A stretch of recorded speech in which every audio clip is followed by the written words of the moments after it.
ચાલો આપણે આજ રવિવારની મજા માંડીએ ઇડલી સંભાર સાથે। તો ચાલો આપણે ઇડલી બનાવવાનું સ્ટાર્ટ કરીએ। બેટરને એક વાસણમાં કાઢી લેશું। સ્વાદ અનુસાર મીઠું એડ કરી લેશું। થોડું પાણી નાખશું। સરસ રીતે આપણે હલાવી લઈશું બેટરને। બધી વાટકીમાં તેલ લગાવી લઈશું। બેટર ઉમેરી લેશું।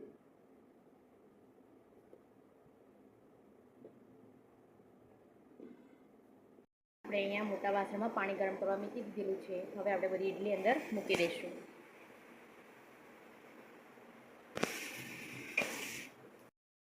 4 મિનિટ સુધી એને પકવી લેશું।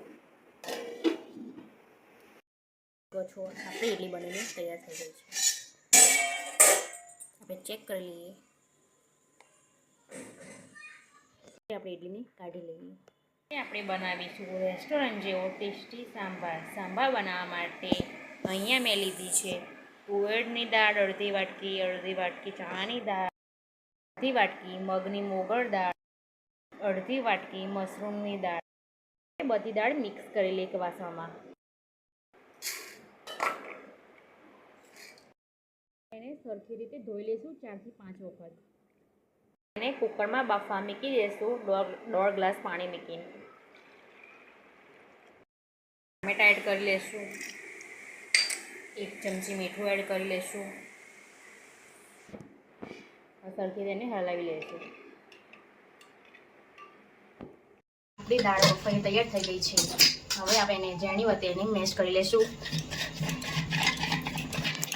હવે આપણે સંભાર બનાવી લઈશું। એમાં 4 ટેબલસ્પૂન જેટલું તેલ એડ કરી લઈશું। 1 ચમચી રાઈ એડ કરીશું। 1 ચમચી જીરું, 1 ચમચી લીમડા દાણા, 1 ચમચી અડદની દાળ, 2 નાના ટુકડા તજના, 1 ચમચી હિંગ, મીઠા લીમડાના પાન એડ કરીશું। મેં અહીંયા ઝીણી ડુંગળી સમારી લીધી છે એ આપણે એડ કરી લઈશું। એને સારી રીતે સાંતળી લઈશું।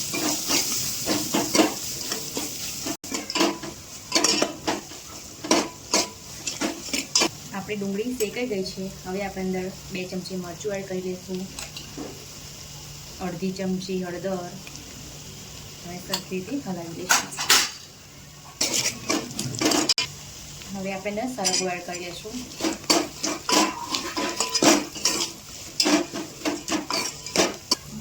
મેશ કરેલી દાળ છે આપણે મિક્સ કરી લઈશું।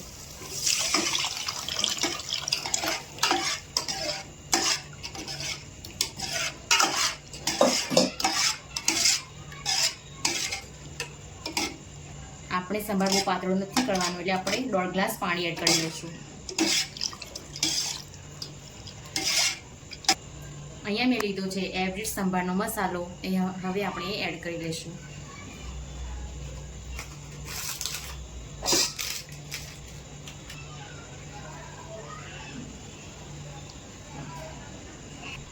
આપણે હવે એને સરખી રીતે હલાવી લઈશું।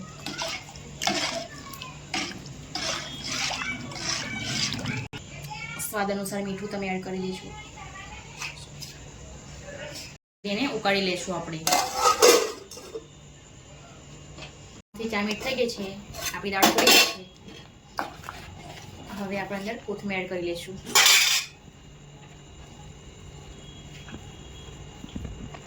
હવે આપણો સંભાર બનીને તૈયાર થઈ ગયો છે। હવે આપણે એક બાઉલમાં એને કાઢી લઈશું।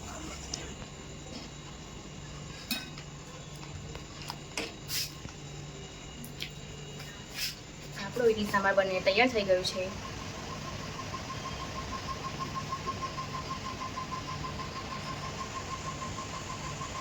જો તમને મારી રેસીપી પસંદ આવી હોય તો લાઈક કરો, સબસ્ક્રાઈબ કરો, તમારા મિત્રો સાથે શેર કરો।